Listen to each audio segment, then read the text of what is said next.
faces. All right, so welcome to today's Lead School. My name is Rachel Jackson, your Elite Pro 8, and I'm joined by my hunk of a husband, Josh, aka Goose. And Goose is somebody that I admire for many, many reasons. He not only is he my better half and somebody that keeps me in check, he's the yin to my yang, and he also is an expert in finances. So when we developed Lead School just a couple of months ago with the concept of a 12-week academy to drive you guys through the process of becoming a great leader, we thought, okay, what we want to do is we want to talk about financial freedom because you guys are brand new. We have so many new Pro 3s in here that maybe this is your first or your second you hit over the last week or two. If you guys are a brand new Pro 3, just raise your hand. If you're new, if this is your first Lead School, we got a couple. Kelsey, welcome. Jeff, hey, glad that you're here. Hi, love you guys. This is really exciting because you're going to start making now really turning a profit in your business. That's the goal. And as you guys are increasing income, we don't want you to make the same mistake that so many people make, which is getting themselves further in debt, right? Getting themselves in a worser place. In fact, in my 11 years in network marketing, I will say that I actually met several people that got to 6 figures in network marketing. And even in that process, they were in a worser place. So they went from $20,000 a year to $120,000 a year, and they were in more debt. They were more stressed out than they were before they started. So that's not what we want for you. So what are your thoughts about this live before we dive in? I have lots of thoughts. See where we start. That's the big questions. Where do you start with all this information? But Rachel's 100% right. This was actually a passion of mine that I wanted to make sure that we talked about, because seeing people make more money and become more in debt is just something that's not acceptable. No. And it's easy not to do that. Mm-hmm. You just need to learn some principles and some laws to do that. And we actually did a Facebook Live a couple of weeks ago that was really popular, and we talked about some of the stats that I think it was roughly 20% of Americans don't even have a savings account. Right. And it's somewhere upwards of over 60% don't even have $1,000 to their name, like $1,000 in an emergency fund. So we want to share with you guys, because if you know anything about Team Heart, and if you guys are taking notes, Team Heart has a vision and a mission to help people unlock freedom financially, physically, emotionally, and spiritually. And I will say that is so interesting about finances is that there's numerous things that are important in life. But finances tends to impact all of them. So when you think about like your physical health, your emotional health, your spiritual health, all these different things, your relationships. We even talk about your faith, your family, your friends.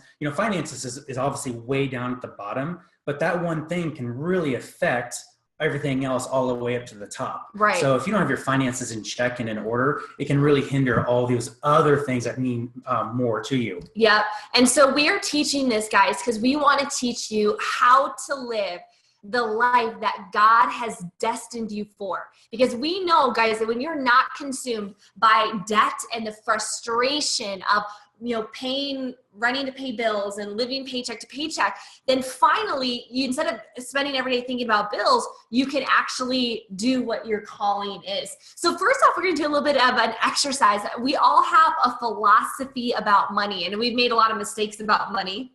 Oh boy. Yeah. All right. Yeah. And we all have, guys. Raise your hand if you've made a mistake with money. Say I, right? I'll raise 2. I got 4 up over here. So major mistakes, but we've all made mistakes. So it really comes down to your philosophy. So I want you guys to write down 2 or 3 of your beliefs currently about money right now. What are your current beliefs? So whether it's that maybe money is hard to get, money is hard to keep, money is the root of all evil. Some of us have been born into that sort of mentality or that sort of family where we are taught that.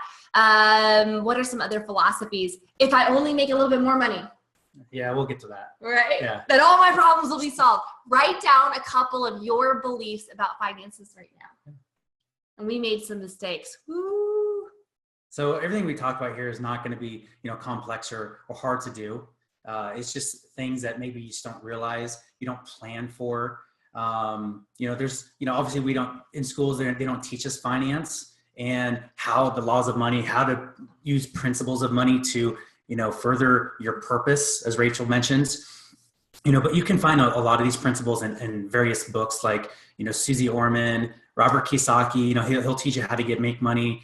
Dave Ramsey, they'll teach you how to save money. There are a lot of these principles we're going to talk about are scattered through these books, but we want to make it very succinct and very easy starting place for you to really get started and implement right away. Yeah. And so your philosophies about money probably came from your parents. It came from media. Now we have social media that's barking to us, but we've had mentors, whether you realize it or not. We've been programmed to believe certain things. So your philosophy about money, my question is it serving you right now? Is it getting you to your higher purpose? Is it getting you to your greatness? Do you feel good about your current relationship with finances?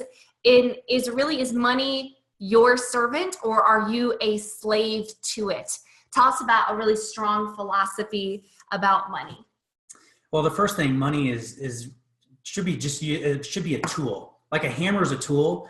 Money should be a tool to get you to what you want to do. What is your life's purpose, right? Money, we're not doing this broadcast to show you how to get rich. It's to live your life's purpose and not be bogged down by the burden of debt. Yeah. Like the burden of debt is heavy, isn't it? There's a big difference between getting rich and financial fitness. Right. So talk about financial fitness, really what that means for us. Yeah, I like to relate finances to fitness versus getting rich. And these are just some notes I wrote down. Think of your own fitness, right? Only you can do it. Nobody else can do it for you. But when you get fit financially, it means it's a process. It's a lifestyle, a way of living, and a set of values and good habits. It's not to attain riches quickly, because those that attain riches quickly often lose them very quickly too, right? Yep. Quick wealth, quick losses. Anything that builds really fast usually crumbles faster. Look at your lottery winners. Look at your professional athletes. How many of them have gone broke? A majority, like 90+% of professional athletes go broke. And why do they go broke? Because they don't have the foundation. They don't have the fundamentals of these. Guys, we're going to give you principles today. But this is really, financial fitness is about creating PNNs. You guys have heard about PNNs lately. I've been talking about personal non-negotiables. And some of those, we're going to share with you some of ours. We're going to share with you, I think it's like 17 principles. Is that what we came up with? 17 principles? Yeah, 17 financial principles that's going to help you become fit. So we're going to strength train your money muscles. We have more. We're just going to start with 16 today. Oh, really? 16? I thought it was 17. Oh, 17. We have 17. Sorry. Okay. I was like, whoa, is there one we're skipping? Okay. So there's 3 things you can do with money, right? Obviously, 3 things. First thing you can do is you can acquire things. You know what? Actually, I really need to do this. Okay. Yeah. Sorry. Okay. We have a disclaimer. I have a disclaimer. He's going to read it. I'm going to read it because I wrote it out. It says, and this is our disclaimer for this video, okay? We are not giving you personal advice. We do not design personal plans for anyone because everyone has different needs. Our advice is the purpose and education only, and to get you thinking about your finances. Any advice taken should be consulted with a licensed CPA and financial advisor. This is our opinion only and what we've done in our personal lives. Thank you, babe. Thank you. Protection. Okay. All right. So there's 3 things that you can do with money. Number 1 is you can acquire things, right? So we talked about the stuff trap, getting more stuff, right? And then we need stuff to organize our stuff and stuff to hold our stuff and stuff to put our stuff in, right? And then all of a sudden we have storage units for more stuff. So it's the stuff trap. The second thing you can do is you can accomplish your goals and your dreams. Some of you guys have heard about a live list or a vision board. Maybe it's the things that you want to do that takes finances, right? So maybe it's the places you want to see. I know for us, we talk a lot, our love language is travel. And over the last 6 years, we went 6 years ago, we couldn't even afford a passport. We did not own one, to now traveling to 21 countries paid for by our network marketing endeavor. And because we've created good financial fitness, and maybe it's other dreams. And then number 3 is contribute. So contribute to worthy causes, contribute to people in need and to charities. Maybe you want to make a note right now, like what is a charity that you would love?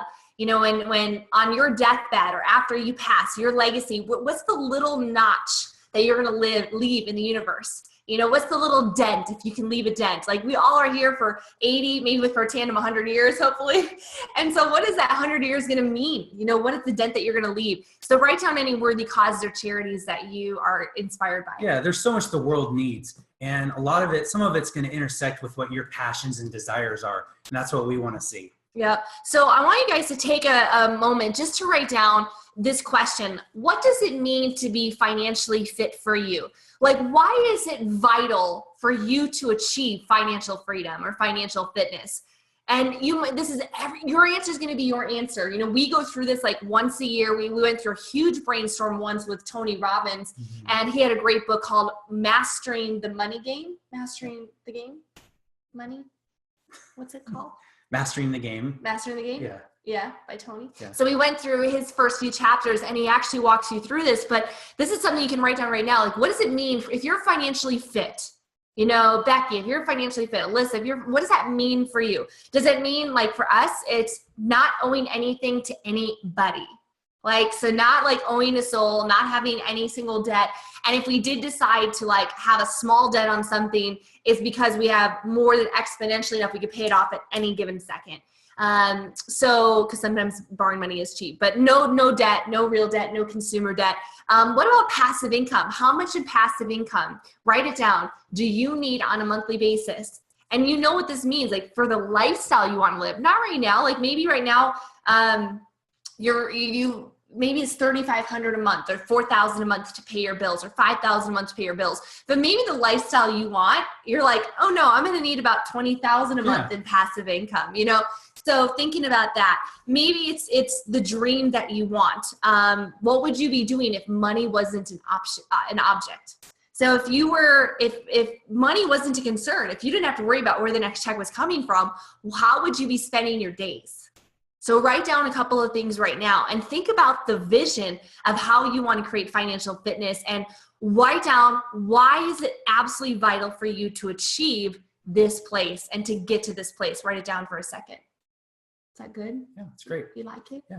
Okay. There's a couple different, your levels that she's talking about. The first one is, financial freedom.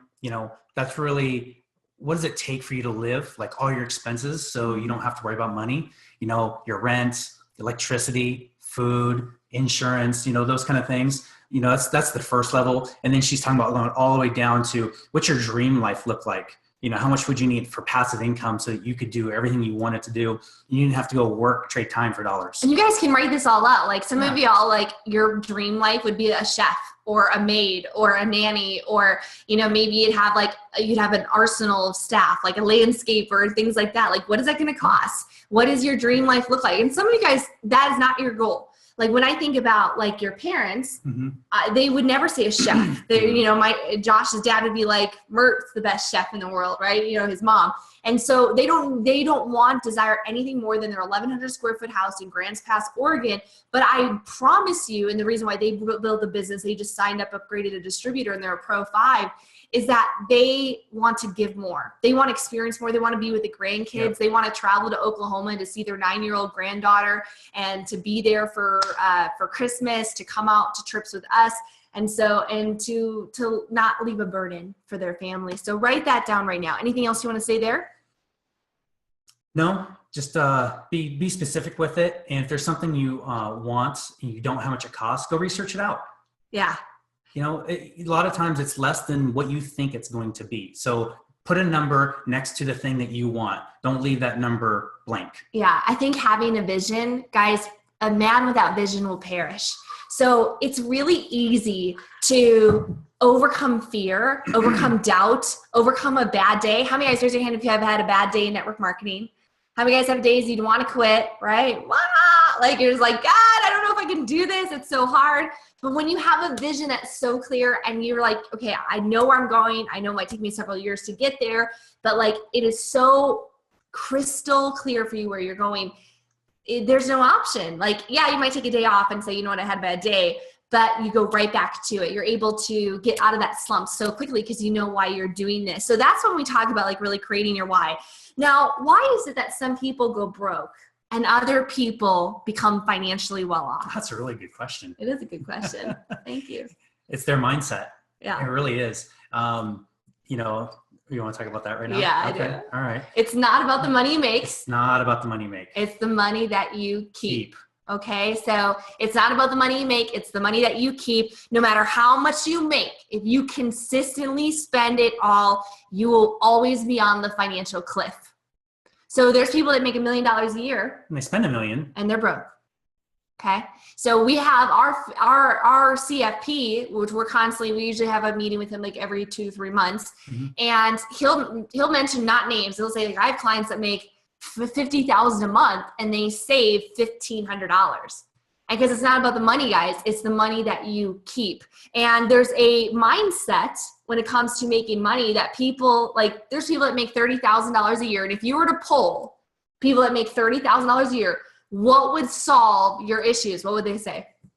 They need 40,000. They need 40,000. 40,000 would solve all their issues. Yeah. And then if you polled all the people that make 40,000 a year and you're like, what would solve all your issues? They would say 50,000 would solve all my issues. 50,000 a year. And then you poll all the people that make 50,000 a year and they would say 60,000. That would solve all my issues. So the answer is in making more money, though it is law number 1 in the 3 laws: making money, saving, and investing, right? Those are the 3 laws of money: make money, save money, and invest. We're going to talk briefly about each of them throughout the principles, but it's not about how much you make, guys. You're already making more money probably than you were when you were 15 years old in your first job. Most of you guys are. Hopefully you guys are. And we're going to teach you how to continue to make money with developing your skill and team heart. But if you don't get a handle on this now as a Pro 3, Pro 4, Pro 5, Pro 6, by the time that you are elevating an income here, you're going to be spending every single dollar. And if you start extraordinarily growing your level of standard of living, you're going to set yourself up for failure. So before we dive into these principles,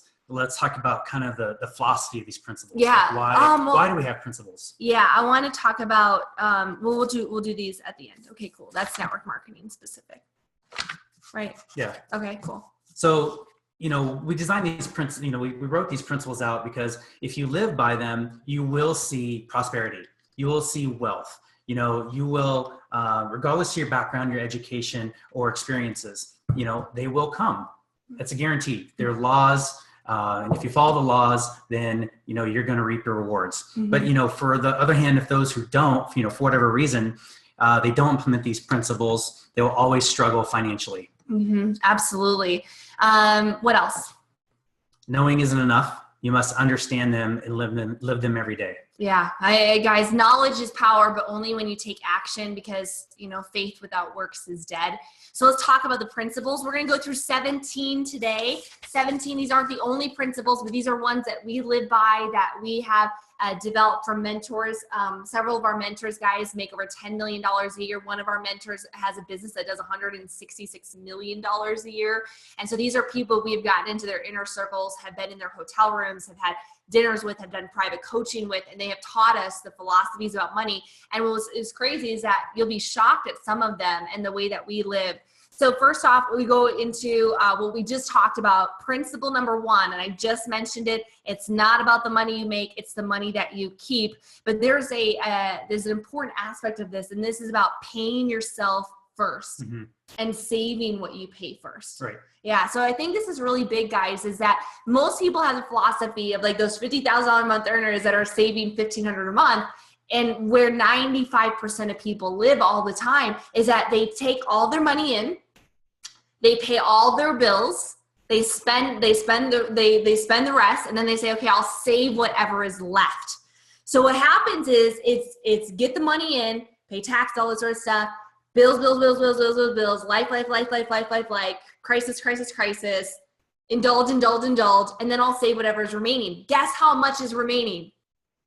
Nothing. Zero. Nothing is ever remaining. And so it's about paying yourself first and then saving what you pay yourself. And we're going to give you guys some strategies on actually making a budget, living within your means and all of that, like some homework. But that is principle number 1. We have made $1 million and we spent $1 million.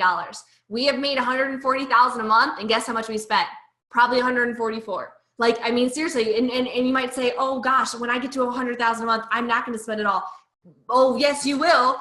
Promise. I promise you, because you're making 5 and you're spending 5 right now. Why? Because we didn't have a financial foundation. We did not live by these principles. Right. Thankfully, at the height of our financial kind of career, we got that mentor, and this is what we want to give to you. So number 2, money is a gift. So having the mindset that money is really a gift and it has a very specific use. We talked about the 3 uses, but it really means that when you're given money or when you get a paycheck, you're a steward. of that paycheck. You're a steward of the money that you have, and you should be using your money for something that matters for your family and beyond. So it's always that question of like, am I really using this money to this best ability? You know, it's like the parable of the talents. Are you taking that money and just burying it? Are you wasting it all? Or are you going and you're duplicating it and making a difference? Principle number 3. Well, one thing real quick. I like I said before, and we're going to see a lot of overlap in this, but money is a gift. It's a tool, and you want to use the money you make in order to live your life's purpose and build a stewardship. Mm-hmm. Those are the most important things in life. Yeah. Number 3, live within your means. Yeah. So you have a couple of things. So these are actually going to be some homework items for you guys as well, because this is live within your means. Always, no exceptions. Follow a good budget. Like give each spouse a little bit every single month. Yeah. And you're going to talk about that. Yeah. So step number 1 within living your means is, all right, this is going to be painful.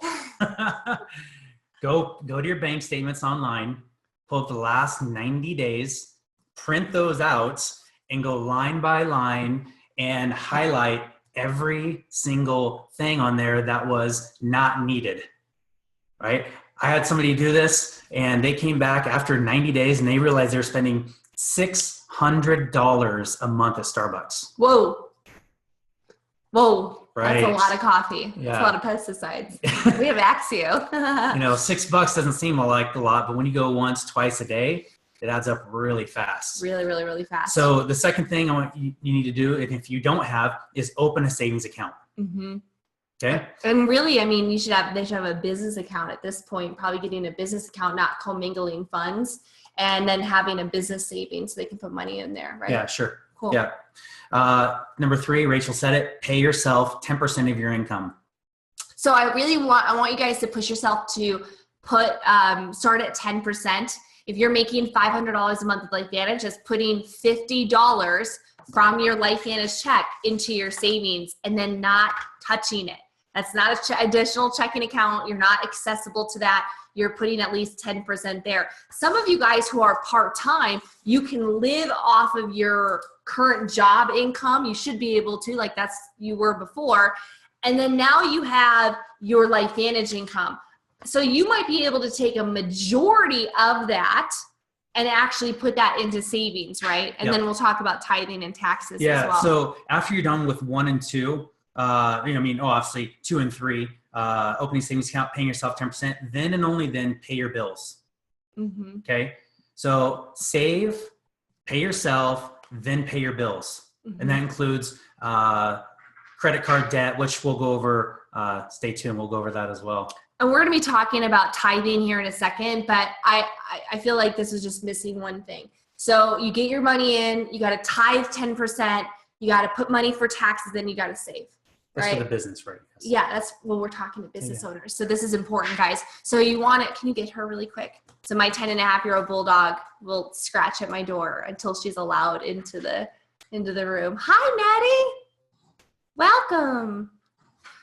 So get your money in. Tithe 10%. We'll talk about that in a second. Put at least 10% away from taxes and then save 10%. So your taxes and your saving can be kind of combined, but we like to think of that a little bit separately. Yeah, but the thing here is really to understand is you got to save while paying off debt at the same time. Yes, you have to start 100%. saving now. You have to start saving now, guys. Save every little bit. Saving is a habit. Go back to your thing. Do you talk about the spousal thing here? No. Okay. So this is really, really important. So follow a really good budget. When you go through your bank statements, you highlight everything that's unnecessary. We're going to talk about finding fat in your budget here in a second. But you want to make sure that you give your spouse, each of you have what we call a blow fund, like a little bit of a bank account or a allowance every single month, because this way you guys don't nitpick each other for like the little things. Okay. So each month Josh gets a little bit of money in his debit card. I get a little bit of money in our personal debit card. It's separate from business, right? And we don't ask each other what we're using it for. We don't have to talk to each other. So if he wanted to buy $250 in Snapple, he could, right? Or if I want to go get a hydrofacial, all right, like something ludicrous. But if I want to go get a massage or facial or whatever, or vice versa. We don't talk about it. I'll go and I just did like a little haul at Walmart for like $50. I got this shirt and it's practically free and stuff. He doesn't ask about like, okay, babe, where'd you get that? Because he knows it's coming out of my blow fund, right? I can just blow it. It doesn't matter every single month. And then that way it's like the little nitpicky things you're not asking. So set that up if you guys are married. Set up your little if you blow want fund. something a little bit more expensive, then you just save up for it. Mm-hmm. You know, you practice delayed gratification. Yep, we're gonna be talking about all that. You're getting ahead. It's so exciting. All right, so create a workable budget, find your cash flow, go through your 3 months and really know the numbers. This is terrifying for a lot of people to know the numbers, but it's important because you're gonna be able to find some fat. Now, principle number 4, is consistently budget. Kind of always look at that. We look at our budget every single month. What do we spend? What went out? What did we give? You know, where are we at with our goals? And save for unexpected expenses. So an emergency fund. It will happen. It will happen. Car's going to break down. People are going to get sick. You know, you're going to get sick. Things are going to come up. Things will happen. Yeah, you'll have opportunities. So you want to be able to have an emergency fund, not to put on a credit card. The first goal is to have $1,000 in your emergency fund. The second goal is to have at least 6 months of your living expenses, your budget, saved. So that, 6 months is a good trial. Like obviously you guys can grow it from there, but that would be the second major goal for all of you guys. Now principle number 5 is paying 10% of your income to tithing. Talk about tithing. It's vital. It's non-negotiable. When we were broke as a joke, I mean, like literally we were thousands short from paying our bills. We still tithed.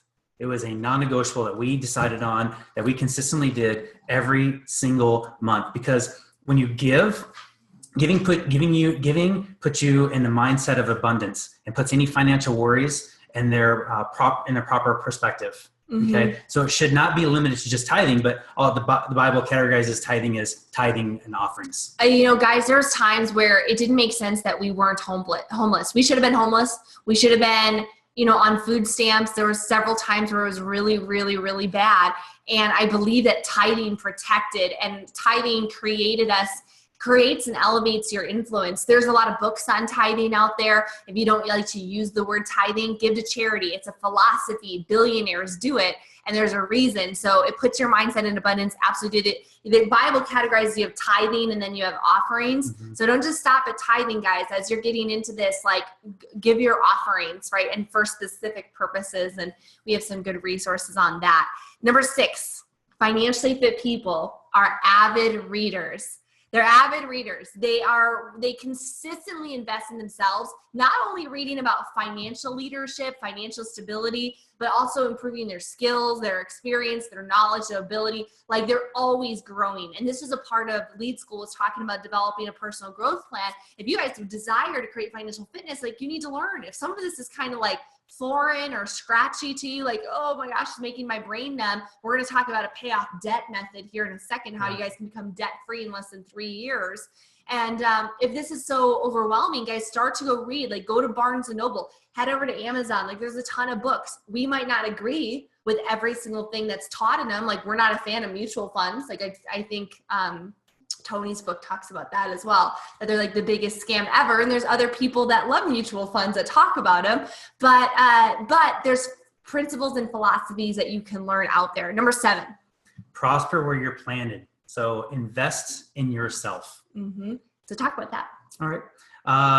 Investing in yourself really means finding and listening to excellent mentors. Why is it good to invest in yourself? Because you're going to face ups and downs. You're going to have to make tough decisions. You're going to endure rejection, criticism, and many things along the way. You're going to want to give up many times. And by investing in yourself, investing in yourself means making the choice to keep working, to not letting anything get in the way of your dreams, to keep trying and refusing to give up. The investment in yourself will lead to courage and persistence because you are worth it. We all have internal struggles. We all face them. The difference between pretty good and excellence is what you do. So keep pushing yourself to greatness. So guys, what does this really mean? This means truly excel. Like if you're at a job right now and you're simultaneously doing LifeVantage, excel in your job. Yeah. Show up every single day for your boss. Become completely valuable to them. Have the best attitude. Don't have the mindset of, oh, I hate my job. I can't wait to get out of here. This is a waste of time, whatever. No, prosper there, because, you know, God will say, oh, wow, like this person is being faithful with what they've been given. You've been given a job, right? This is a gift to you. You're a steward of that. And so coming in every single day with the ante to play. Number 2, putting in the hours or so, right? 10,000 hours. Master your It takes 10,000 hours to master anything. Mm-hmm. So if you did 40 hours a week for 50 weeks out of the year, that's full time. It would take you 5 years to master something. So if you've been in this industry for less than 5 years full time and you haven't mastered it yet, don't worry, guys. You're just still putting in those first 10,000 hours to be masterful. Create a plan. And then once you're financially free, put your full-time focus on building the business that funds your life purpose. Give it deep focus, right? And, start at one passion and then move on to the next. Number 8, never sacrifice principles for money or possessions. Do the right thing. Do the honest thing. Always lead with integrity. Is there anything that you have? Learn to make money your servant, not your master. You know, some people will make a lot of bad decisions. They'll cross recruit. They'll, bash another company or another leader just to try to get distributors into their team. They'll talk bad about other leaders. They'll try to scam the comp plan. I mean, there's all sorts of things I've seen in network marketing. What else? I mean, just there's always, guys, there's shortcuts. You know, you'll find them in LifeVantage. And also in business, do not sacrifice your integrity. It's always about putting the proper principles. And I would say there's 4, the template of success. Do the right thing, the honor code, the integrity, the golden rule. Do the right things, do enough of the right things, do enough of them long enough. Yeah. So do the right thing. And let me add to that real quick. You know, a lot of corporations, I'm sure you'll see it when I say this, they have a philosophy. Their biggest question isn't, is it right? It's, is it legal? Just because it's legal doesn't mean that it's right. And you need to place your integrity above money. Because integrity is what is you, and money is fleeting. It'll go away tomorrow. Yeah. It's not worth it. I've seen so many poor leadership decisions and leaders that were doing the wrong thing. Like, I give you guys an example. A leader that I knew, I was not on their team. I didn't work with them. They were cross-line in a previous company. They would counsel these distributors to buy pallets of product, so thousands of dollars in product, to hit a rank, and say, okay, guys, buy all this product and then go sell it later or whatever, and just so that they could get the volume to rank up themselves. That's not doing the right thing, okay? So do things with integrity. Integrity is who you are when nobody's looking, what you do. So it'll always come back to bite you if you do the wrong thing. And you'll never grow in massive influence doing the wrong thing. Now, number 9 is increase your passive income to the point where, number 1, most of your income is passive. And number 2, you can live off of passive income. So that when we talk about network marketing and loving it so much, is that we have turned network marketing it's like a cash cow for us. So we use it as a way to fund our contributions, our life, our life dreams. And we also use it to turn money from a slave into our master. So the money we come in, we go and we replicate it through other things. And now we have passive income even outside of network marketing, to the point where we do not have to do network marketing to survive. How many of you guys want to get to that place? Raise your hand if you want to get to that place. Like the network marketing check for us is bonus. It's more giving. It's more experiences. It's awesome. It means that we're helping you. It's funding our passions and our purpose. Funding our passions and our purpose and our vision for our life. But we do not need it. Like, we could easily live off of our passive income. So you guys want to be obsessive. Active income means you have to work to get it. That's a lot of the beginning stages of network marketing. There's a little bit of leverage. A little bit of leverage in the beginning, get a little bit of residual check. How many of you guys got like a $50 residual check, $75, $100? You're like, oh my God, it's working. And then all of a sudden it starts really snowballing and it goes from there. But make passive really the focus. Active income is awesome, but active income can go away like that. It's not reliable. You want to get to passive. So just kind of recap, I mean, obviously prosper where you're planted with your job while you're working on your network marketing business. Get to a point where your passive income with your network marketing business means that you can retire from your job and work on your passion. And then you take that money you make from network marketing and funnel into something else, passive income, other things, other businesses, real estate, whatever it is, so that you don't need to do that anymore. And you can keep, it's a compound effect, right? Yeah. I mean, you may not see the effects today or tomorrow, but I guarantee you over time, months, years, it will be there. We're 11 years into this, 11 baby. years. 11 years. Yeah. Okay, so number 10, get good mentors and really listen to them. This is a big one. Yeah. You had something you wanted to say? No, Why are you looking at me so cute? I'll let you go first. No, I've had bad mentors. Okay, guys. So I want you guys to really ask yourself, do you have people in your life that you respect, that you admire, and that you want what they have? I had a checkup from the neck up a few years ago, and I looked around a room and I was surrounded by maybe about 10 people.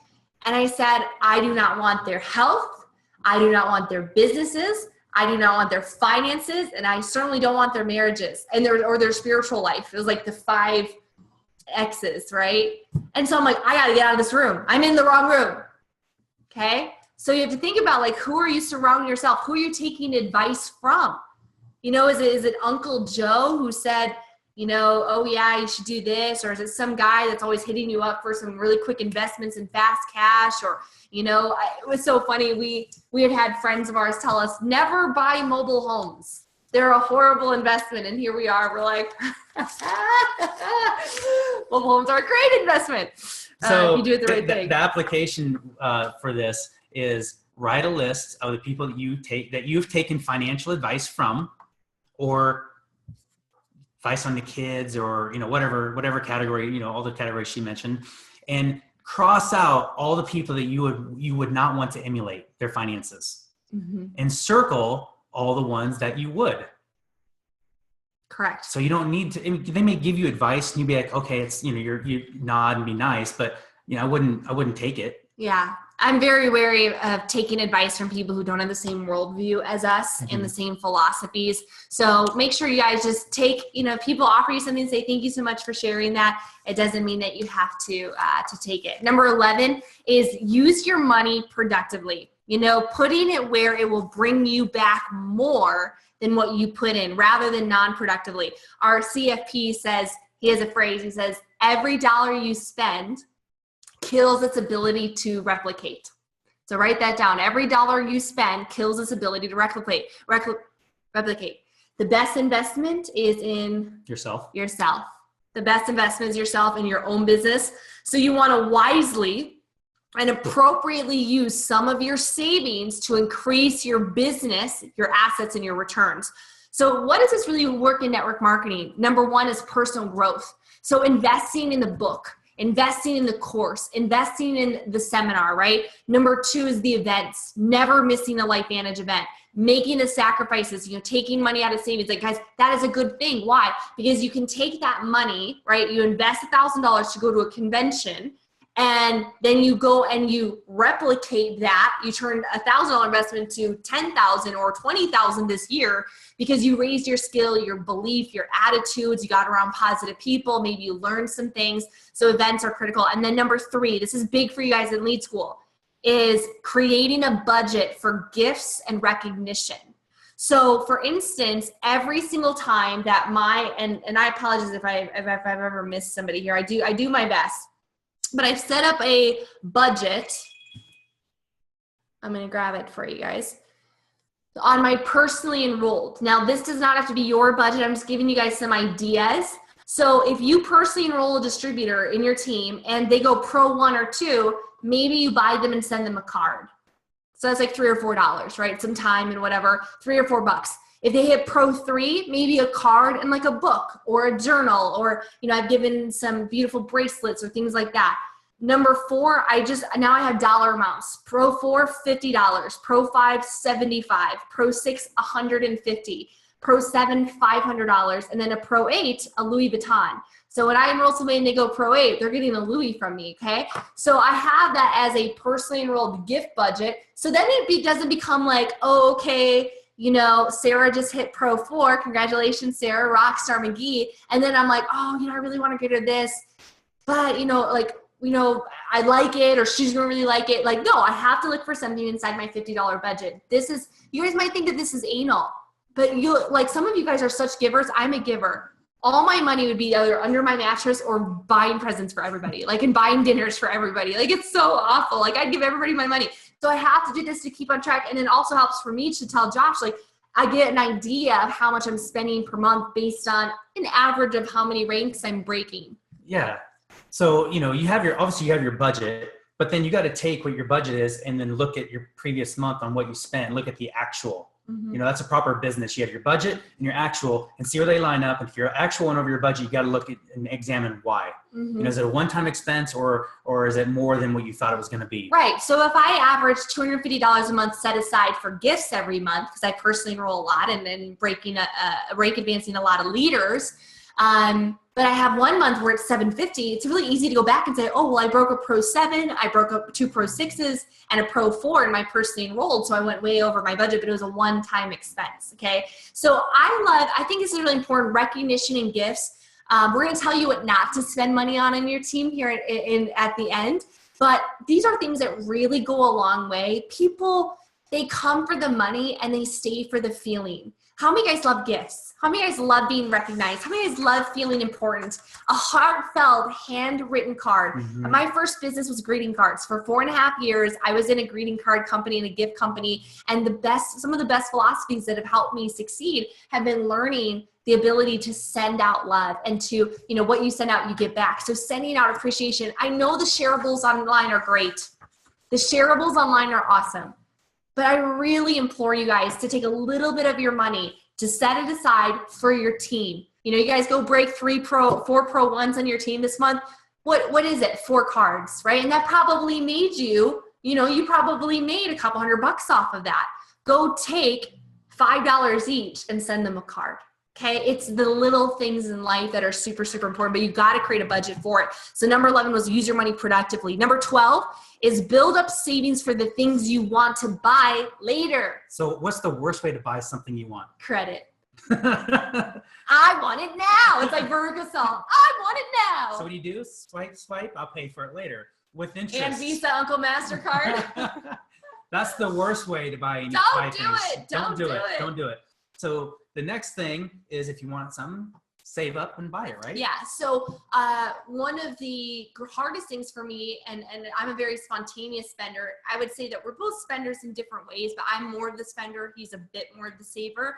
And so I'm more of like, I'll save first and then spend the rest. And he's like, no, you could be a lot more aggressive on saving. So I'm like, oh yeah, I did my 10%. I get to spend all of it now, right?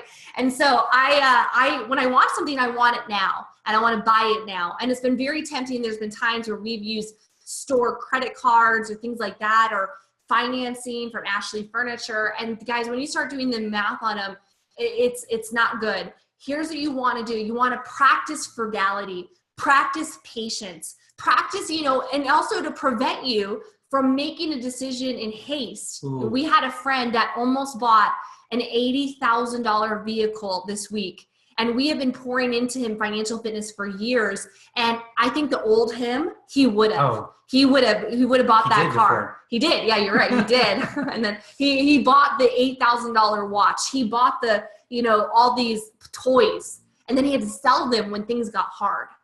So you guys, if you're in debt right now, we'll talk about toys in a second. Build up a savings for the things you want. If you want to go and let's say redo your desk in your office, and you want to get a bunch of new lamps and things like that. Like, well, we were just shopping. We just did our living room and some of our guest room stuff. And I have a budget every single month for like household budget. Mm-hmm.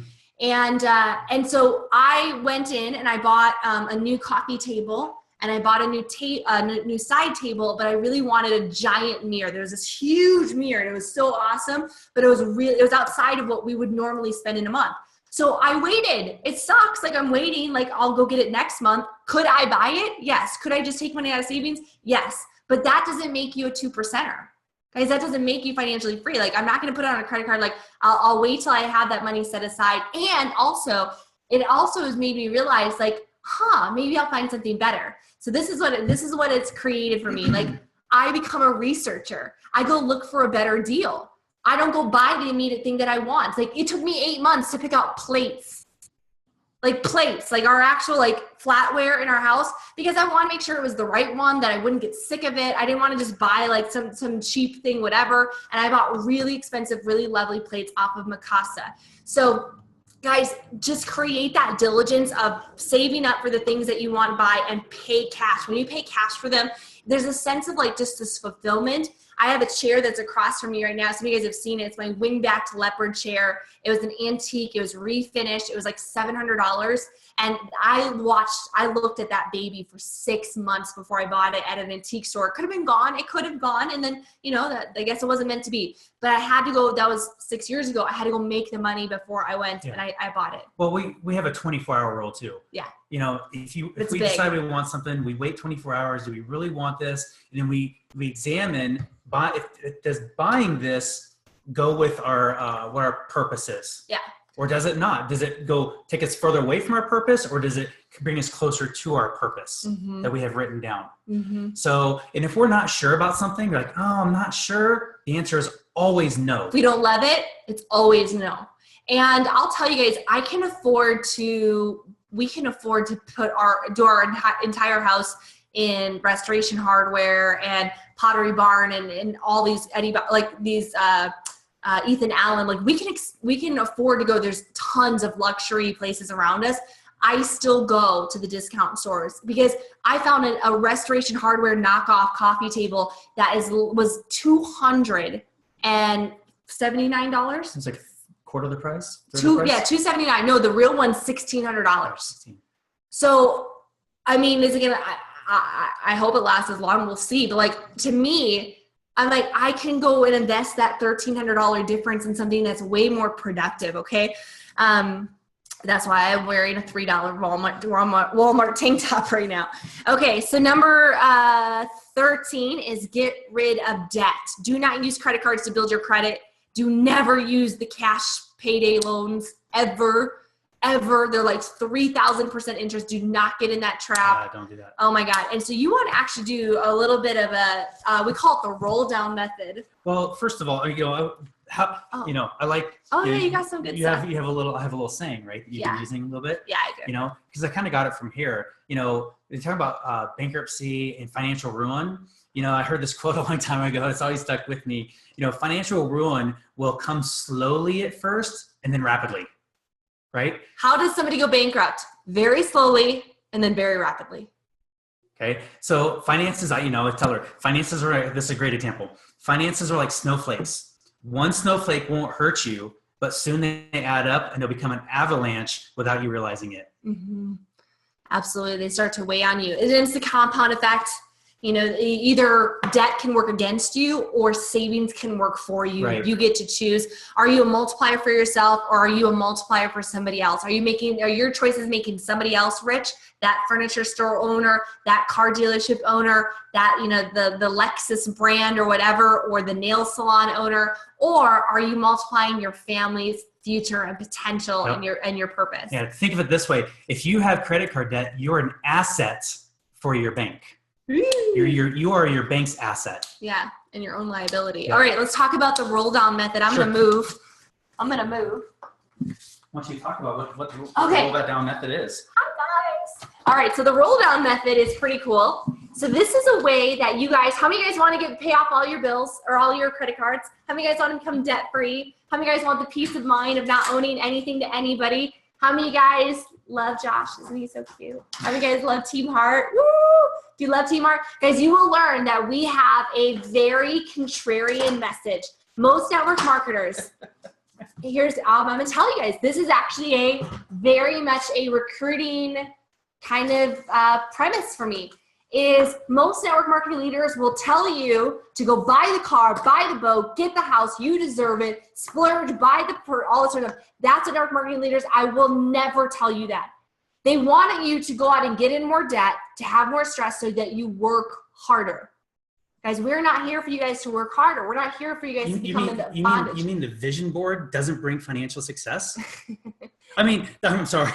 I say that with tongue in cheek. I mean, it has its place, you know, dream and stuff, but just having a vision board and looking at something every day will not bring financial success. Right. And some of you guys are already debt free or only have student loan debt. And as Sam just shared that here in the chat, that is awesome, which means that you're going to be able to create financial freedoms that much quicker.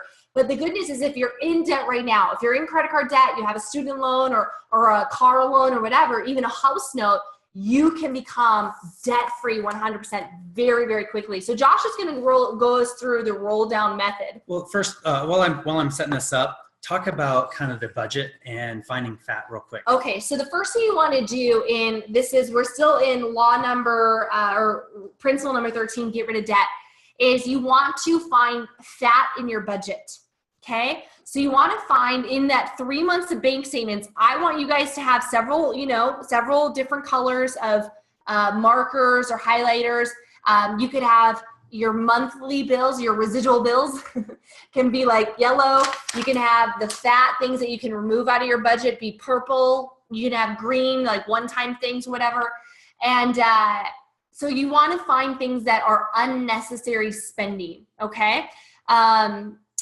Guys, you want to make your nut as small as possible.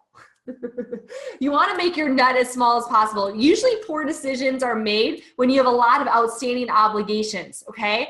So what are some of the fat in your budgets? Cable. Cable's a fat. Desperate Housewives doesn't make you money. Game of Thrones doesn't make you money, right? I mean, there's all these things like, guys, cable is one.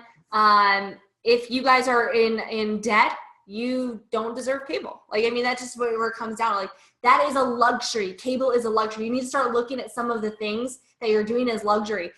Fake nails, hair extensions. Some of y'all have eyelash extensions. Guys, you know I had eyelash extensions for a while, but I also was financially free with nearly $1 million in assets and, you know, virtually no debt or debt I could pay off in a second. And I still, like, at this point, I don't have eyelash extensions. I could afford them. I don't have extensions in. I could afford them. I don't have fake nails.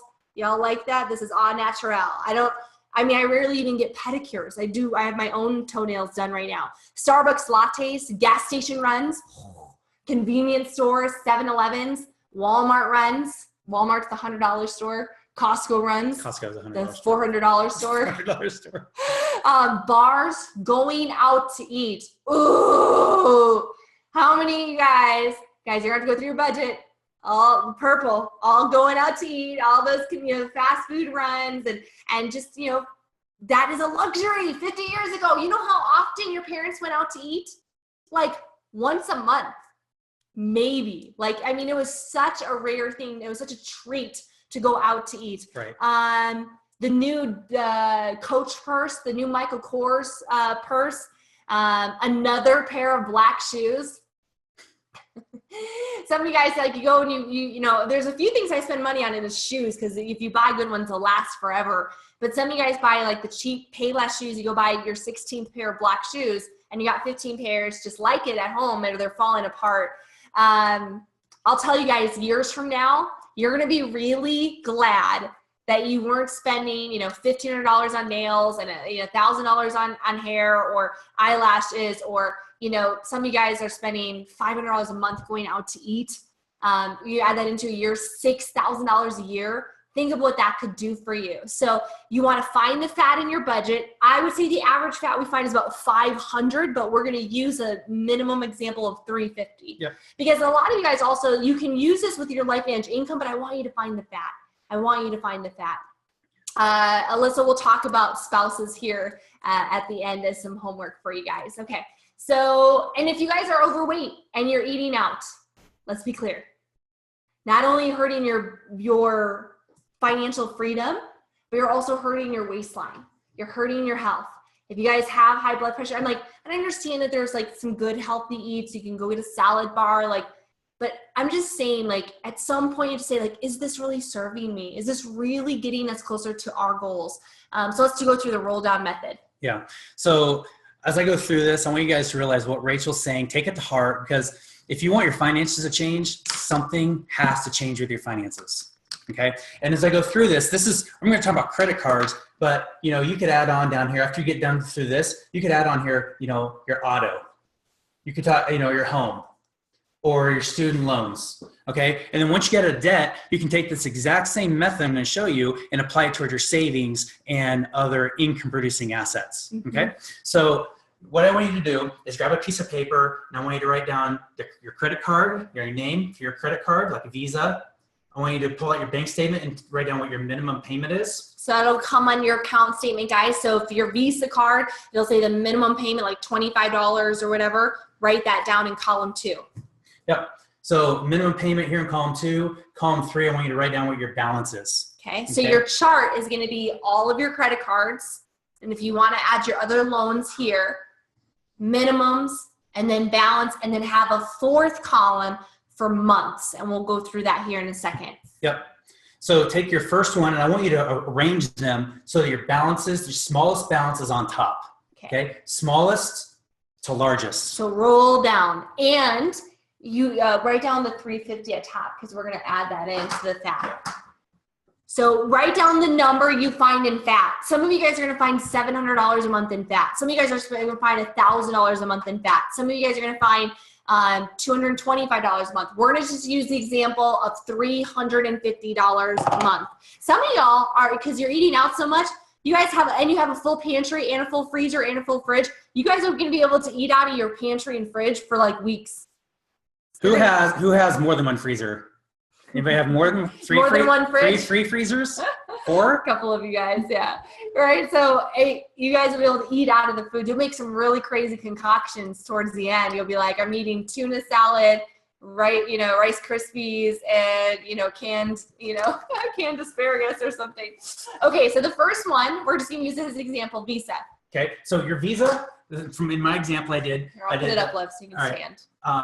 The minimum payment was $25. You have a $1,000 balance. Okay, so if you add your $350 in FAT to the $25, what is that? $375. $375. So you're going to make a $375 payment to this while making the minimum to all these payments right here. Okay, so make the minimum payment here. Add your $350 to your first card. So that's $375 here. How many months is that to pay off? It's a little less than 3, right? So we're going to round up to 3 months, and you have that card paid off. Okay, pause.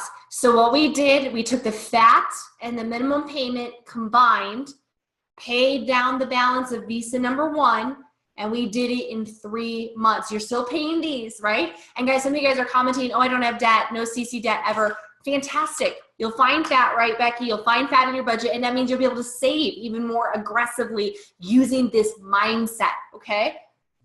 So the next, after you get done paying off this credit card balance for 3 months, you're going to take this $375 that you're used to paying, and you're going to add it to the $62. Okay. So Discover minimum payment $62. So you add that to the $375. What do you get? $437. 400. Make that a little bit more legible. That looks awful.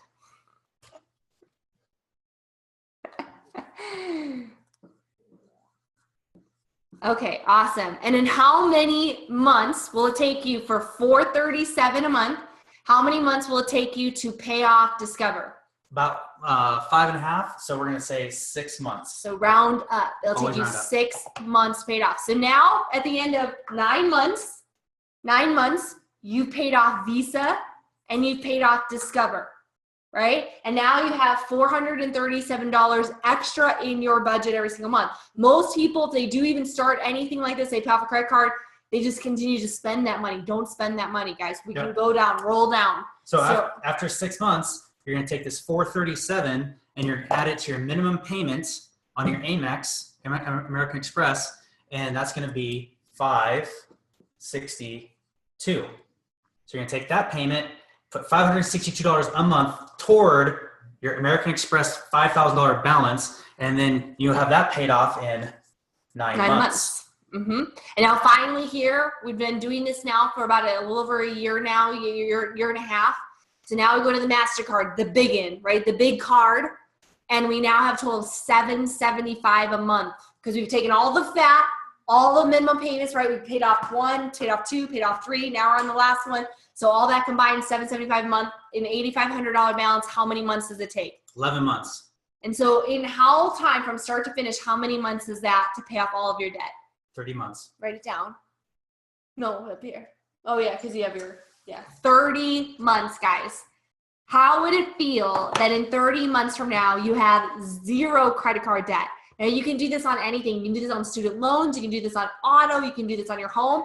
Right now, at the end of 30 months, not even saying that your income goes up.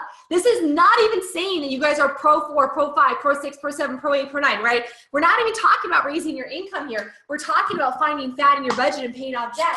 You can take now that $775 and you can put it to your auto. So if your auto loan is, $400 a month and you added $775 to that, what is that? $1,175. Yeah. And if your balance is $12,000, you're going to be able to pay that off in what? 10 months, 11 months, pay off your car note. And then all of a sudden you have $1,175 here. Your house payment, let's say it's $1,300 and you owe $150,000 on your mortgage, and another $1,175 on top of that. Let's say you're 26 years left on your 30-year mortgage, you're going to be able to knock off in half the time.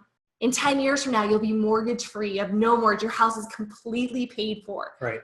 The problem is that most people, they begin paying off debt and then they take that extra money, that extra budget that they have, and they start spending it.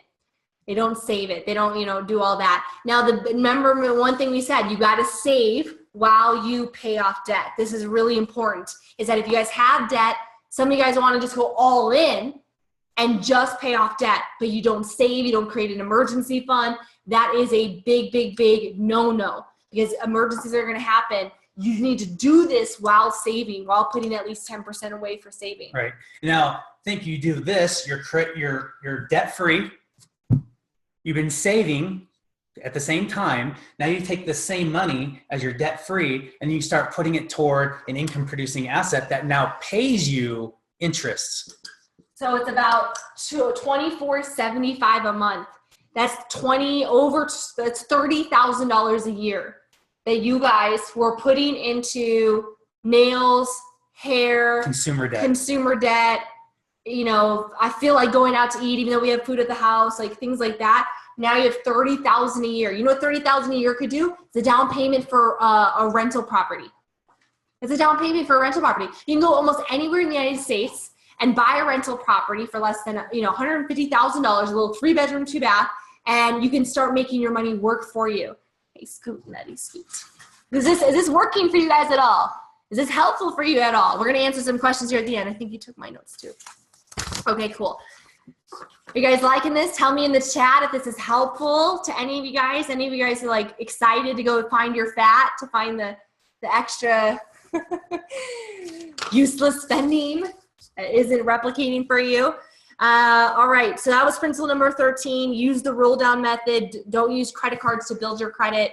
Get out of consumer debt ASAP. Now, number 14 is accumulate slowly, right? Build your inventory of resources and knowledge and wisdom, but not stuff, right? Do you ask yourself, do I really need this? Does it really, Josh and I, he'll ask me all the time, like, does this get us closer to our purpose? Does this get us closer to our mission? And if it doesn't, you don't need it. Principle number 15. Ooh, this might be controversial. This is really going to be controversial. Your home is not an asset. Now, so there's an idea in America, right? All the new kids out of college, you got to go buy your home. Got to go get in the property ladder, right? Yeah. Your home's not an asset. Why? Well, a lot of times people will tell you that your home is your biggest asset. I don't believe that. Some people may believe that, and that's fine. LV is our biggest asset. Right. But to me, the definition of an asset is something that's going to pay you monthly or quarterly. No. Right? An asset pays you monthly or quarterly. Like our mortgage, our rent, our car, that's money that doesn't pay us. Those are liabilities. Those are liabilities. That's money out. Mm-hmm. Okay. Your house, you're always going to have maintenance. You're going to have upkeep. You're going to have taxes, regardless if it's paid off or not. Right. Now, I would classify your house as an appreciating asset. Yeah. Okay, because it becomes an asset once you sell it. Mm-hmm. Once you sell it and you get the proceeds from it, then it's an asset because now it's paying you. But in general, it's a liability because you own that house, and if the water main goes out or the ACs, like we had them with one of our properties, it had 2 AC compressors go out. Yep. How much money did we put in that 1 month? Thousands. Like $6,000 or whatever. We had to replace a septic system in one of our properties. How much was that? $6,000. $6,000. So I mean, so you have 4 categories. You have C is consumption. Yeah. Then DA, depreciating asset. Yeah. Then AA, appreciating asset, and then CFA is cash flow asset. Yeah. So these are the 4 places you can put your money. Okay. Obviously, consumption, credit cards. That's what we're talking about being paid off. You know, depreciating asset. Obviously, like a car, it's going to go down over time. I mean, the minute you drive it off the lot, it's, you know, the value of it has dropped dramatically. You know, an appreciating asset, like we just talked about your house, and cash flow asset is the one that will make you wealthy regardless, because it pays you on a monthly basis. And you know, it's oh yeah, Becky said take a picture of this and I can post it in the group as well. So I'll just I'll comment and put it in the group so it's nicer. It's kind of like Robert Kiyosaki's cash flow quadrant. It's kind of for assets. But it's for assets. Yeah. You know, it's so funny, guys. There is a stigma to renting. We rent right now. Shocking. Oh my God. We rent our house. Like you should have saw, we had friends over, family over, and they're like, so you guys bought this house? And we're like, no, we're renting. And they're like, oh. And they all of a sudden they started looking at it a little bit differently because it was a rental. And I'm like, to own this house, because in this market, guys, number one, it doesn't fit. That's not our goal right now. We're on a massive 3-year, budget strategy to create total financial free, like ridiculous vision. Like our vision is so clear, right? We have it all mapped out. And to buy this house, not only the down payment, it would cost us twice a month as it does to rent right now. So your community might be a little different, right? Your community might be too different. Becky says, I rent 2 and I own 2 rentals. Yeah, we rent and we have numerous investment properties. So it's funny, like we own our assets and we rent our liability. Guess what? When something breaks here, I call the management company and they come and fix it. No, will we own a home at some point? Yes. When we have specific targets, we have specific, we want a specific amount of properties and assets that we own, specific amount of dollars, and we're going to wait for the market. Right now, it's a bubble in Phoenix. We would never, don't buy high. That's the invested number one. Buy low, sell high. So if we bought now, it's hyperinflated. So we rent because we're able to rent a gorgeous home on a ridiculously affordable rate compared to our income. Now, if you guys do want to buy, or if they own, if you own, it's not a bad thing. No. And I wouldn't take the money and pay off your mortgage either, because what is it, 4.5%? Yeah. Don't pay off pay off the debt first. Pay off the high debt first. But if you have a really good interest rate on a loan, what do you like doing? If I have good interest rate on a loan? Yeah, don't pay it off. And then you do what? No, I invest instead, because I can invest for a lot more than I pay in the 4.5%. But y'all need a mentor on that. So I'm not saying that, but our for instance, like I paid off my car loan and a couple years ago, and our CFP got really pissed. He got really, really pissed that we paid it off. He's like, what was it at? Like 4%. I'm like, I think it was 2. He goes, wait a second. And your investments are paying you 17%. Why did you do that? I'm like, I don't know, because it felt good to be debt free. But that's a whole another higher level. Be debt free. Now, if you do buy a home, is it 2 or 3? Well, it depends on how conservative. I wouldn't go above 3. Okay. So my perspective is if you buy a home, follow the 3X rule, meaning if your income is $60,000 per year, do not buy a home that costs more than 3 times that. So $180,000. And most guys, if you run the numbers on it, you can't afford anything more than that. You cannot. This is not standard for real estate. This is what millionaires will tell you what to do. Most people will say 2 times. So if you're making $60,000 a year, you should be at a $120,000 house less. I think 3 times is still reasonable within most people's budget, especially if you're debt free with no consumer debt. Okay. Number 16, and we're rounding this out, principles, is toys.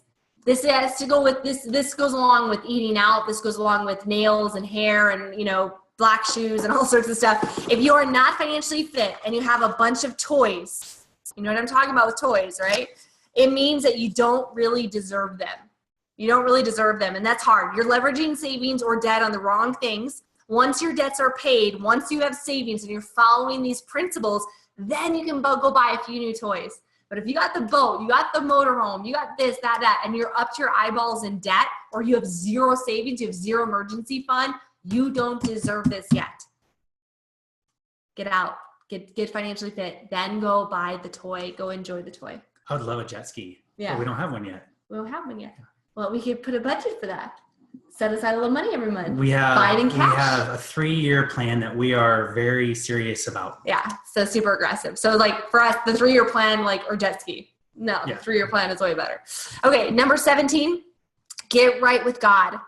Get right with God. Apply the true principles in all areas of your life, including finances. Pursue your stewardship, really being faithful with what you've been giving. Serve others, and leave impressing others up to God.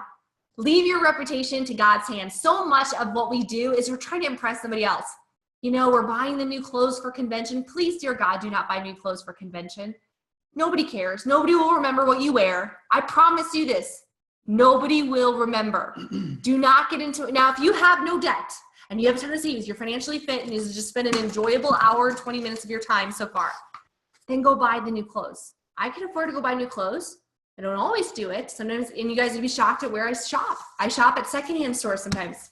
I do. The millionaire shops at secondhand stores. Isn't that crazy? Why? Because there's designer secondhand stores in our area that some of them still have tags on it, like Chico's. That still tag, never even been worn, or been maybe worn once. I wore a Calvin Klein dress for my Pro 8 recognition. I bought it. It still had the tags on it. Knew at the store would have been $100. I paid like $17 for it. So, well, number 17, I just have something like, I wrote out like what I want our story to be.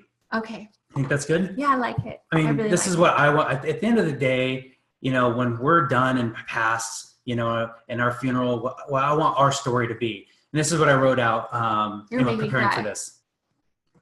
We want to be the type of leaders that are financially fit, become successful, prosperous, and wealthy, and whose funeral is attended to overflow by people sharing stories of how we helped, mentored, and blessed and inspired them.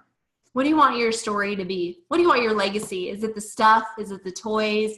Is it that you didn't have enough to make a difference, that you were stressed out all the time, that you're burnt out, that you were working just to live a lifestyle? Or was it because you created wealth, you gave it to others, you blessed their lives, and your funeral is overflowing with the masses of people that came in and said, you touched that person, that woman, that man in there. They touched my life. They changed it forever. What do you want your stories to be? Right. Now, there are some things that there are some mistakes, and then we'll do some final thoughts. Yeah. I want to do this one.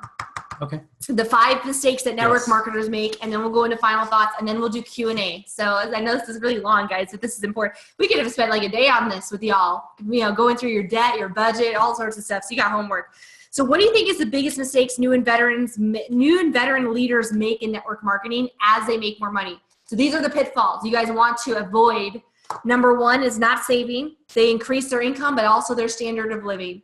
So we've talked about that numerous times. Repetition is the mother of all skill. The number 1 mistake, they raise their income and they also raise their standard of income. Number 2, not saving for taxes. People get themselves in a mess of trouble with the IRS or Revenue Canada or whatever because they do not save for taxes. You got to pay Uncle Sam. Number 3, not reinvesting in their education. So becoming complacent, just relying on these calls. These are great, guys, but read, grow. I would say for every hour you spend watching TV, match that hour spent in a book or listening to an audio. Number 4, paying for people to join the business. Do not, and I've said this from experience, I have bought people packs of 4. They rarely ever do anything. They have no investment. Everybody can find $50. Be resourceful with them, help them. Hey, do you guys want an old iPhone? Hey, let's go sell that. hey, let's go clear out your closet. Hey, do you have an extra like chair that you want to sell? A chair. You have a chair you want to sell? You don't sit in the chair. Do you sit in an extra chair? Do you have enough chairs in your house? Sell the chair. People have stuff. People have stuff sitting on top and stop of stuff. I can even say, they have stuff in storage units. Everybody has a lot of stuff they can sell. Crazy. And then number 5 is paying for people to come to events. Do not, whether it's LifeVantage Academy, Global, do not pay. There was a time where we paid people a bonus, like a travel voucher to come to an event, and we saw those same people in the store buying a $100 jacket. Guys, do not pay. They won't get the same experience. People need to invest. Do not rob them of the experience of investing in themselves. There was times where we sold almost all of our furniture to attend events for a year. I mean, like couches, extra bedding, all sorts of stuff. It goes back in Craigslist days. And it was that sacrifice because we had sold our couch to be there. Do you think we were in the hallway? Do you think we were on our phone? No, we were in the front row taking notes because we'd made such a sacrifice to be there. Final thought. Yeah, if you guys use your savings to go to an event, I mean, it's not a vacation. Yeah. You're going there for a purpose to learn. Mm-hmm. So, but in saying all this, I want you guys to make this fun. This should be fun, right? It should be enjoyable. I know becoming financially fit is really fun. Well, let me tell you. Having a plan of action and a clear plan should be a thing you smile about, knowing that, I know where I'm going. I know what I'm doing. I have a budget. I'm putting money away. I'm paying off debt. That should be fun. Yeah. And I'm proud of you guys for doing it. Yeah. I love what Rita said. She said this training is about living while pursuing and making a progress towards financial fitness. Guys, when you ask yourself, just become a good asker, auditing, like, why am I buying this? Why am I doing this? What do I really want? And it'll really put you in real focus. So in the end, your financial future is completely up to you, just like your body, your personal health is up to you. Nobody can do this for you. We can't. We'd love to, but we just can't do it for you. You guys have the power to live your financial dreams and get out of debt, increase your income, and change old habits that have blocked your financial success. By using the principles that we talked about, you can go back through and watch again. You can turn your financial weaknesses into strengths. I just think this is super exciting. It was for us. Yeah. So I'm excited. We'll open it up for any questions and answers now. Just raise your hand. Well, Alyssa had the first one. Oh, Alyssa. Okay, so let me unmute you. Okay, Alyssa. Yeah, so especially on the whole cable thing, because before Mike had actually moved in with me, like back 3 years ago in our old house, I didn't get cable and I refused to. And then he just was whining so much about it when, March Madness and everything was coming that we ended up getting it. And honestly, it's something that, it's $170 a month now for cable and the boxes. And I know it can get even more outrageous for people that have more boxes. So like, how do you get someone? Because then I know that I've talked to both you and Josh about this before. How do you end up, justifying it to make it seem like something that your spouse or your partner or whoever will get on board with? I think it's important that after this training, that you guys need to watch this training or have your spouse watch this training. And I think you need to sit down and do your vision with them. And you need to go through the budget with them, and you need to talk about your goals together and create a plan. Like, I hate going over budget. It's one of the things that I seize up on talking about money, because any discussion about money makes me feel like we don't have enough. I mean, in actuality, we always have enough. Like, there's always enough. But it's just that those past beliefs and pain from being broke and bankrupt, and there's a lot of bad feelings there. So he's had to really walk me through that process. And when I had to go through, 3 months of my business expenses, I had to go through and really find out what I was spending. It was so hard. It was so hard to make decisions. I felt like I had to validate my choices. But you know what was happening? What was so crazy, Alyssa? So we set up our budget, and he took our goal of like what our savings and what we were doing with it, and he exponentially put it out in compounding a graph for 3 years. And I saw what we would have in 3 years. And what that number represented was a lifestyle, a peace of mind. Like, the amount of work we could do with that, it put it so worth it that was not a big deal. Now, when you guys become financially free or debt free, all that sort of stuff, you might say, yeah, I can afford, like, we have cable. We can afford it. Like, that's part of like our budget, right? Our passive income pays our cable, like non-network marketing. So, but I think until then, I think you guys got to get on the same page. I think it's a constant also always getting right back on the same page. Can I read this story?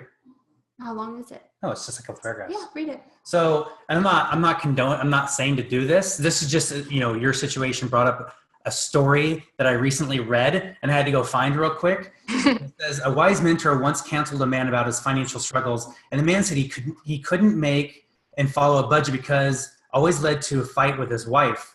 The mentor asked him if he really loved his wife. Of course I do, the man assured him. Then it's time to fight, the mentor declared. Some fights are worth having, and a real budget is essential to success. So be loving, positive, and patient, he told his mentee, but work out a budget with your wife and follow it. In the long term, it will save your relationship. That's our advice. I like that. Thank you. I like you. And by the way, when you told me it was probably like a year and a half ago to stop getting my nails done. The only time I got them done was for my wedding, and that was it. And I haven't had fake nails since, because I remember one of the first things you said was, if you don't need your nails done, stop getting them done. You don't need the fake ones, and it saved me tons of money. So, Word. Guys, they have shellac, Sally Hansen shellac now. You don't even need the UV, and you can give yourself a manicure once a week and save the $30. So, yeah.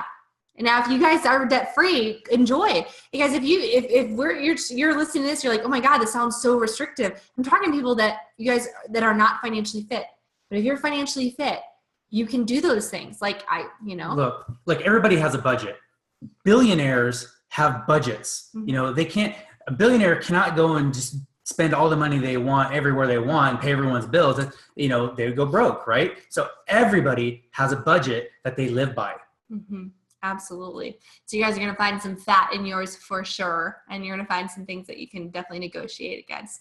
Any other question, guys? Raise your hand or turn on your little camera. Just trying to see everybody. Okay. Hi, Jean. Hey.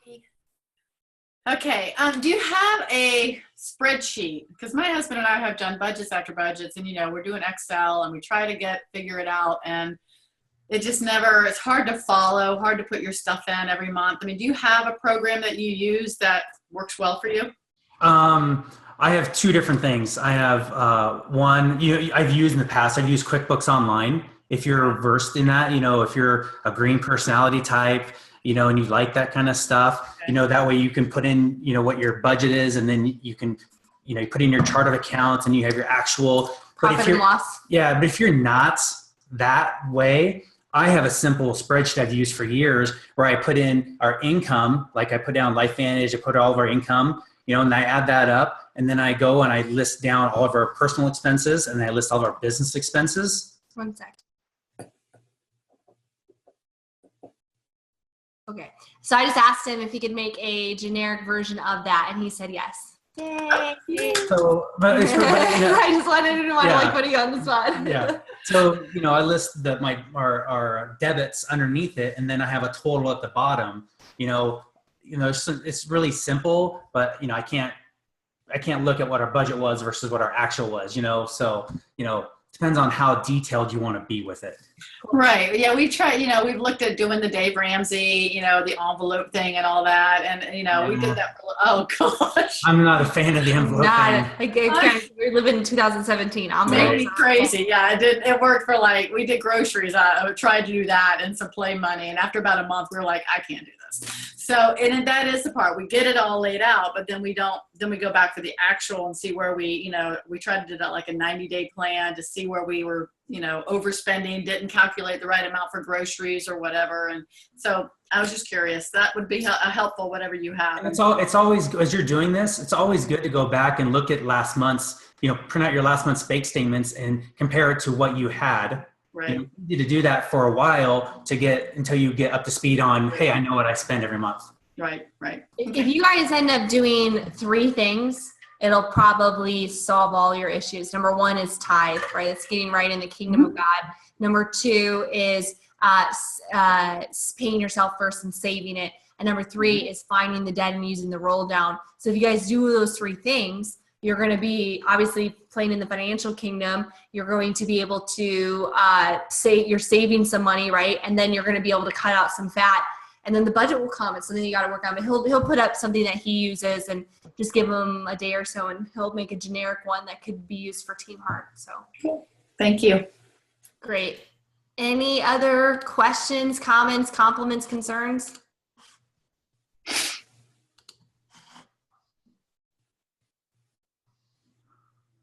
Hi, cuties. Thank you for being here. It's fun. You're so cute. I like you. It's one of my favorite subjects. I know, it's fun. It's fun. It's scary to me. Money still gets scary, but I like what money can do. I like the impact that we can make with it. And I want you guys all to have what we've been able to create, which is crazy awesome, Logan, crazy awesome financial freedom.